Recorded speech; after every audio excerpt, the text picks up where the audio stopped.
What is success? Well, let me start by saying this that success is subjective. It is measured by both objective and subjective means, but everyone has a different definition of success. And although I can share my definition of success to you, I want to start by saying this that always make sure that you don't allow your life to be judged by someone else's standards or to someone else's standards. This race that we call life is a marathon race. There is no sprint. The duration of the race has not been dictated by anyone, not even by yourself. So run the race and run at a pace that suits you. Always remember this that the finish line has to be set by you. So decide for yourself what success is. Don't just accept someone else's standard.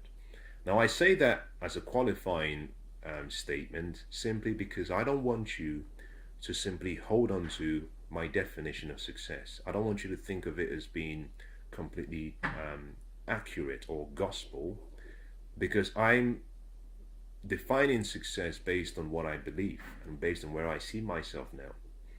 Remember this: your desires, your needs, your wants will change with time. And as your needs and desires and wants change, your definition of what brings fulfillment to you might change. Now, my definition of success is this: I believe that success is the joy that comes from the pursuit and the progressive realization of a desired goal, dream, or vision. Now, I want to talk about four different parts of that definition. The first is joy, and that is very important.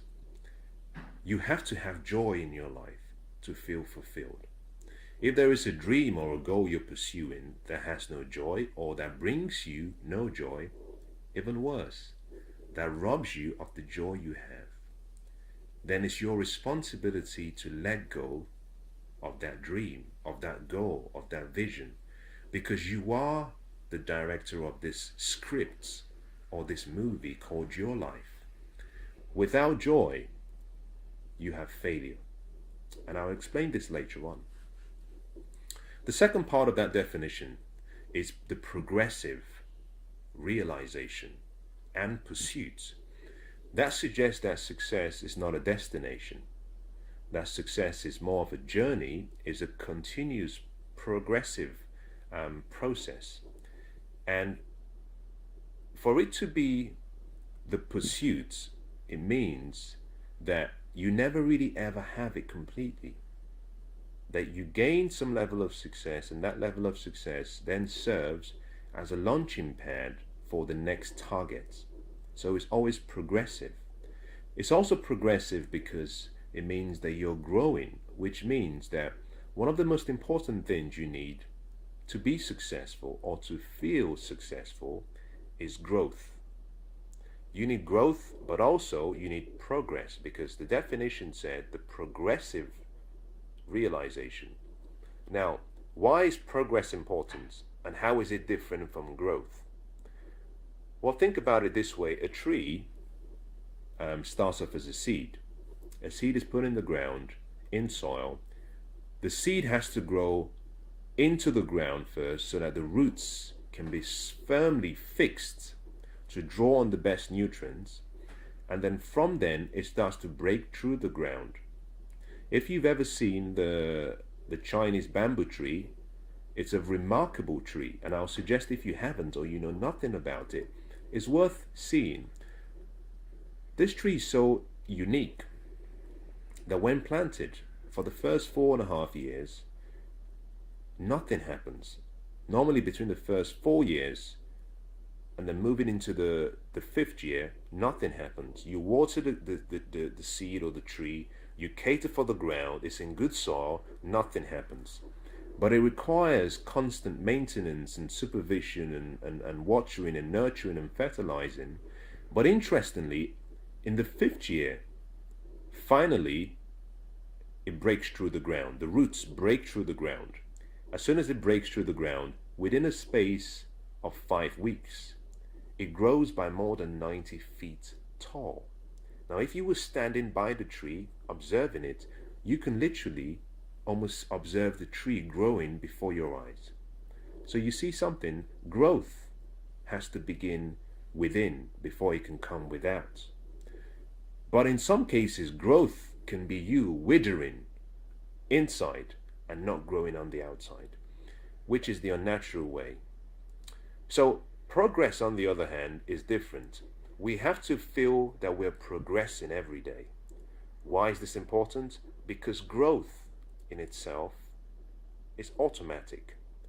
You're never stagnant. You're either growing on the outside and increasing, or you're growing on the inside, and in this instance, I mean decreasing. But progress is the positive push or pursuit in the forward direction. So remember this, that to feel successful, you have to grow. But more importantly, you have to progress. You have to feel that every day you're getting better. You're getting wiser. Now, the next statement in that definition is goal. Now, let me deal with goal, dream, and vision together as one, because they're all connected. What is the difference between a goal, a dream, and a vision? Very simple. A dream is simply a picture of the future that you want. A dream is obtained by you using your creative imagination to create, to see yourself being, doing, and having something that you want. That is a dream. A dream is allowing your mind to create a future that you wish to experience. That is a dream. It's like a picture. What is the difference between a dream and a vision? Well, a vision is the same thing as a dream, with a slight clarification. A dream is something that you will be able to achieve. A dream is like let's put it this way, it's like watching a motion picture film. It's the entire film. A vision, on the other hand, could be the first part of the film, the first hour. Let's make it more realistic.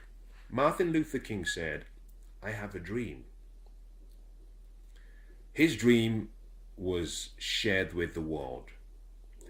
The reason he made that statement about "I have a dream" is because he understood that his dream would not be fulfilled during his lifetime. He understood that the dream was much beyond him. It wasn't about what he could do on his own. It was about a movement. It was about a change that would continue long after he was gone. And that is the reason why in his, what I consider to be the most important speech that he ever gave, called "On the Mountaintop," this was the last speech he gave before he died. He said, "I've been to the mountaintop and I've seen the promised land. And although I may not get there with you, I have." Now I paraphrase now, but the point he was making from that speech was, I've seen it in my eye. I've seen it in my vision. I haven't seen it in my eye, rather. I've seen it in my vision. I haven't seen it in my eye, but I can feel it being accomplished. But it's up to you guys now to make it a reality. So a vision is a dream that you can achieve. A vision is a dream that you can achieve within the timeline that you have to live. So I'll give you a good example. Steve Jobs had a vision of what Apple could do, particularly the iPad, or any of the other Apple products. The same thing as Microsoft. That is his vision. So if you're my age, or if you're even if you're older than I am, you might have a dream. That dream might be to make a big change in the world. But you might realize that the completion of that dream, using my age as a reference, could be something that might last maybe from where I am now, maybe an extra 70 years. Now, that dream is still a dream. It's much bigger, it's much grander than, and much wider than my lifespan. In that dream is a vision. The vision is what I believe I can achieve within my life. So a dream is the same as a vision. I would say, to make it really simple, that your vision is a picture of your dream, like a snapshot of your dream. The dream itself is a motion picture. What is a goal? A goal is simply a dream that you've captured, crystallized it, given it permanence by writing it down and giving it a timeline. So a goal is a dream or a vision captured in writing with a timeline. In some cases, taking it a step further and having a plan or a strategy for its attainment. A dream that is not in writing or a vision that is not in writing is not a goal. That's a wish. You have to crystallize it by giving it permanence in written form and giving it a timeline. So understand something, the success, coming back to the original definition I gave you, is the joy that comes from the pursuit and the progressive realization of a worthy, it has to be worthy, it has to be worthy, it has to be worthy. I've said this a few times intentionally. The reason being that you have to come from a place of being ethically correct, that your dreams have to have some moral standing. You know, do unto others as you would that they do unto you. So in selecting a goal, you know, your goal could be perhaps to get rich. Well, robbing a bank and in the process taking someone's life, that is not a worthy goal. On the other hand, having a goal to be rich and making a decision that you would create a business, you become an entrepreneur, and you create jobs and hopefully solve problems for people and be compensated for the value you create, that then becomes a worthy goal. But we all have to define what we consider to be ethically and morally, socially correct. So remember this, we're all born to be successful. We all have success within us. Success is not without. All of the success that you need is already within you. It's already within you. You don't have to go looking for it outside, but you have to study what's on the outside to make sure that you're in the right environment for the greatness in you to flourish. That is important. But the potential you have to achieve success is in you. And the human imagination and the human mind cannot comprehend what the word unlimited potential means, because it means all power. So if you go to other people looking for affirmation, be careful, because most people will never affirm you more than they see themselves. Most people would only affirm you based on their limited ability to use their mind. And remember this, that whatever dream you have and goal you have was given to you, not to another. So no one would understand your dreams and your goals like you do. But define success. I've given you my definition. Define it for yourself. I'll leave this with you. In that equation that I gave you, or the definition I gave you, are three useful references you must remember. Success is like an equation. Success is like an equation. It's made up of component parts. One part of the equation to success, you could say the formula to success, is what we call achievement, which has to do with what I mentioned earlier on: growth, production, producing, increase, achieving your goals. That is achievement. That part of it is a science. Anybody can learn it. Like a science, it means that there are principles and there are laws and there are techniques and there are strategies that if you follow, you will get the same results. It's guaranteed. That no law can contradict you achieving it. It's infallible. If you follow the recipe, if you follow the instructions, if you abide by the principles and the laws, you get the results. The laws exist. Your ignorance to the laws do not change the laws of success. The second part of the equation or the formula is fulfillment. That has to do with a feeling of significance. That has to do with you feeling happy, you feeling loved, you feeling joyous, you feeling peace. Fulfillment, on the other hand, is an art. Back to the definition, success is the joy, that is fulfillment, that comes from the progressive realization, that is achievement, of a worthy goal or desire. For it to be worthy, It means you need one final component, and that is lifestyle. Now, before I talk about lifestyle, let me go back to the art of fulfillment. And I want to say this, that fulfillment will vary for everyone. What fulfills me will be different to what fulfills you. So understand that you have to choose the method and the means of expressing your art to fulfillment. I'll say that again. And I say that particularly because a number of years ago, so many years ago, I was okay with the achieving side. I had my goals set every year and I achieved them. Very easy. I worked hard, I labored, I paid the price. But every time I achieved all of my goals, there was an emptiness that I had within me. The emptiness was as a result of the fact that I was trying to apply the science to achievement and use that same science for the fulfillment side. And that is not the case. What fulfilled someone may not fulfill you. And that was when I began the study of trying to understand how I could make myself happy, how I could make myself significant and fulfilled. So you have to find your way and your art to fulfillment. The final part is lifestyle. Lifestyle is not a science, it's not an art. Lifestyle is simply an act. It's how you choose to live.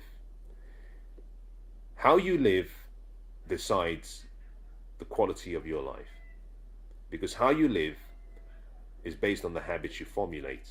Your habits are based on are developed by the actions you take. But the actions you take come from what you do. So it has to be based on what you do. This is what I would encourage you to do, to consider fashioning a life for you. Design the life you want to experience. Don't simply accept someone else's definition. Study what I've given you. Listen to what I say. Process the information. You see, there's a genius that lies within each and every one of us that can enable you or guide you if you're willing to listen to that still small voice. So listen to what I'm saying and then listen to the genius within you. But take it one step further. Become a student. Find out what other people have said. Study other people. Compare all of the information and then select the ones that you believe are right for you. Discard the rest, including what I'm sharing with you now. Discard it. It's your life. But don't just simply accept someone else's definition of how life should be. Choose for yourself how you want your experience through this beautiful journey of life to be. If you can do that, then you've given yourself a great platform whereby you get to the end of your life and you can look back and say, I have no regrets. I lived a good life. And who knows, you might be like a few who say, I have no regrets. But knowing what I know now, I think I could have enjoyed life even much better. That's very different to those who get to the end of their life and say, what if I had lived a different life, which is sad? Or what if the life I lived was not my true life's purpose or calling? You see, people say that because they get to the end and they realize that they listened to the voices and the opinions of other people and they didn't question it.